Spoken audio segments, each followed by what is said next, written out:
विश्व स्वास्थ्य संगठन ने चेतावनी दी कि 2025 तक वयस्कता के कारण 81% भारतीयों को कैंसर जैसी गंभीर बीमारियों से अवगत कराया जाएगा। सरकार ने मांग की है कि प्रश्न किसानों द्वारा गंभीरता से लिया जाए। नर्मदा बचाओ आंदोलन की रैली कल खलघाट से सुबह 10 बजे 11 बजे मनावर पहुंचेंगी। फिल्म अभिनेता और सिंघम फिल्म के खलनायक प्रकाश राज और नर्मदा बचाओ आंदोलन के नेत्री मेघा पाटकर रहेंगे। मुख्य नेतृत्वकर्ता विशेष साक्षात्कार ब्यूरो हेड इंदौर मयंक साधु के साथ होगा। नर्मदा बचाओ आंदोलन की रैली कल खलघाट से सुबह 10 बजे प्रारंभ होगी, जो 11 बजे मनावर पहुंचेंगी, जहां फिल्म अभिनेता प्रकाश राज, फिल्म सिंघम और नर्मदा बचाओ आंदोलन की नेत्री मेघा पाटकर गांधी जी की प्रतिमा पर माल्यार्पण करेगी। फिल्म रैली मनावर से राजघाट बटवानी और प्रस्थान करेगी। विशेष साक्षात्कार की अनुमति केवल MNS न्यूज को मिली है। साक्षात्कार channel bureau head Indore Mayank Sadhu लेंगे। MNS न्यूज के लिए मयंक साधु की रिपोर्ट। पूर्व सांसद नाना पटोले ने कहा, तालाबों की सभी लीज माफ करेंगे। जब राज्य में भाजपा की सरकार आई, उन्होंने तालाबों की लीज बढ़ाकर भोई समाज के ऊपर अन्याय किया है, लेकिन अब हम तालाबों की लीज माफ कर भोई समाज को मदद करेंगे। यह बात भारतीय राष्ट्रीय कांग्रेस किसान खेत मजदूर संघटना के राष्ट्रीय अध्यक्ष तथा पूर्व सांसद नाना पटोले ने कहा। जिथं माणसं अडचणीत आली, गरीब माणसं हा पुन्हा आर्थिक अडचणीत आला असेल तर त्याला आपल्या राज्याची तिजोरी उघडून देण्याचा संकल्प हे शिवाजी महाराजांनी त्यांच्या काळामध्ये केलेला होता। ज्या शिवाजी महाराजांच्या नावाने निवडून आलेली लोक की हा महाराष्ट्र छत्रपती शिवाजी महाराजांचा आहे, अशा भीम घोषणा करणारे देवेंद्र फडणवीसाचं सरकार शिवाजी महाराजांच्या एकाही कामाचा, एकही गुणाचा त्यांच्यामध्ये अवशेष नाही असं चित्र आपल्याला पाहायला मिळतं। जिल्हा परिषदची जसं आपल्या सभापतींनी सांगितलं, बनवे साहेबांनी, की आम्हाला जे काही पैसे मिळतात डोंगा घाटामधून, मच्छीमार सहकारी संस्थांमधून जे काही थोडीफार पैसे मिळतात त्याच्या आधारावर आम्ही जिल्हा परिषद चालतो। जिल्हा परिषदची इन्कम कमी असते, पण राज्य सरकारची इन्कम जास्त असते। पण राज्य सरकारच्या तिजोरीत गेलेला पैसा गरिबापर्यंत देण्याचा संकल्प करण्यापेक्षा उलट गरिबांच्या खिशातून पैसे कसे काढले जातील याच्यावर राज्यातलं फडणवीसाचं सरकार काम करते असं चित्र आपण पाहतो।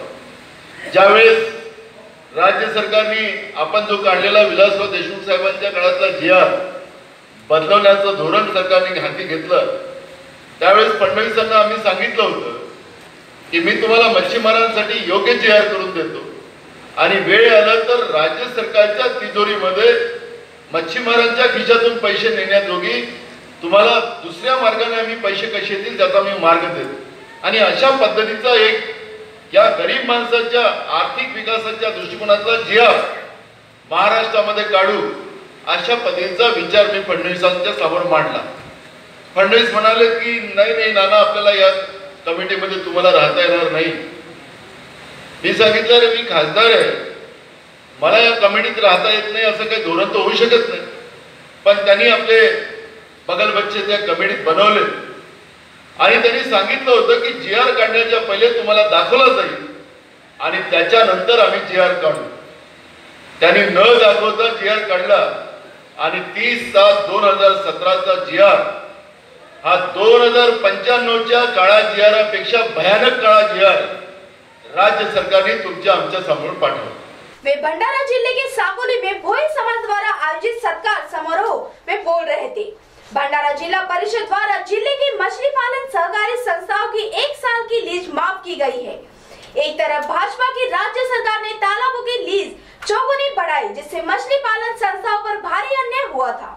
जिला परिषद भंडारा के अध्यक्ष रमेश डोंगरे के सामने यह सदस्य ने लीज माफ करने की मांग की तो तुरंत जिले के 168 तालाबों की 18 लाख से भी ज्यादा रुपयों की लीज माफ कर दी गई है। इससे भोई समाज को लाभ पहुंचा है। हाल ही में साकोली में नाना पटोले ने अध्यक्षता में भोई समाज द्वारा सत्कार समारोह का आयोजन किया गया था। समारोह का उद्घाटन सांसद मधुकर कुकड़े के हाथों किया गया। इस अवसर पर जिला बैंक के अध्यक्ष सुनील फुंदे, उपाध्यक्ष सदाशिव वर्त्रे, समाज कल्याण सभापति सौवासनिक सभापति प्रेम कुमार बनवे, होमराज पाटिल, कापगते के साथ कई गणमान्य उपस्थित थे। सांसद मधुकर कुकड़े ने इस अवसर पर मार्गदर्शन करते हुए कहा कि वे केंद्र की सरकार आम आदमी को परेशान कर रही है। उन्होंने केंद्र सरकार की नीतियों को जमकर खिंचाई करते हुए कहा कि प्रधानमंत्री नरेंद्र मोदी अपने हाय लोगों को अब मारने पर तुले हैं। नाना पटोले ने भोई समाज की आर्थिक सामाजिक दक्षता शिक्षा क्षेत्र के सुधार होने की जरूरत पर बल देते हुए कहा कि केंद्र और राज्य सरकार आम आदमी का हक छीन रही है। जिले के भोई समाज की स्थिति सुधारना जरूरी है। इस अवसर पर उपस्थित नेताओं का शाल श्रीफल देकर सत्कार किया गया और जिले के 168 मछली पालन संस्थाओं को 18 लाख से ज्यादा रुपयों के चेक्स बांटे गए। प्रस्तावना सदाशिव वलथरे ने की। भंडारा गोंदिया जिले के हजारों भोई समाज के लोग उपस्थित थे। इथं जिल्हा परिषदच्या रमेश डोंगरे साहेबांचं अभिनंदन करेल।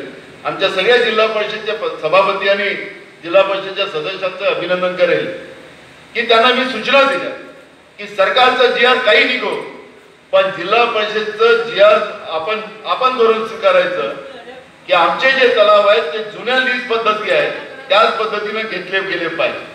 आणि म्हणून जिल्हा परिषदच्या तलावात आपल्याला लक्षात आलं असेल की जुन्या पद्धतीने आपल्याकडून लीज घेतले, नाहीतर त्यावेळेस जी आर येऊन गेलो, ज्यावेळेस आमच्या तलावाचे लिलाव लीज भरण्याचं काम सुरू झालं होतं त्यावेळेस राज्य सरकारचा घातक जी आर मच्छीमारांच्या मान मुरवणारा जी आर हा जिल्हा परिषदला येऊन ठेपला होता।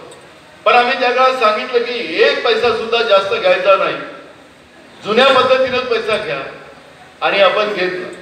मग जेव्हा 13 ऑगस्ट 2017 हा दिवस काही मला विसरता येणार, त्यावेळेस आमचे मच्छीमार समाजाचे लोक होते, आमच्या गोवारी समाजाचे लोक होते, आमच्या ओबीसी समाजाचे लोक होते, आमचे शेतकरी बांधव होते आणि त्या सगळ्या विषयावरची एक मीटिंग फडणवीस राज्याच्या मुख्यमंत्र्यांकडे आम्ही लावली।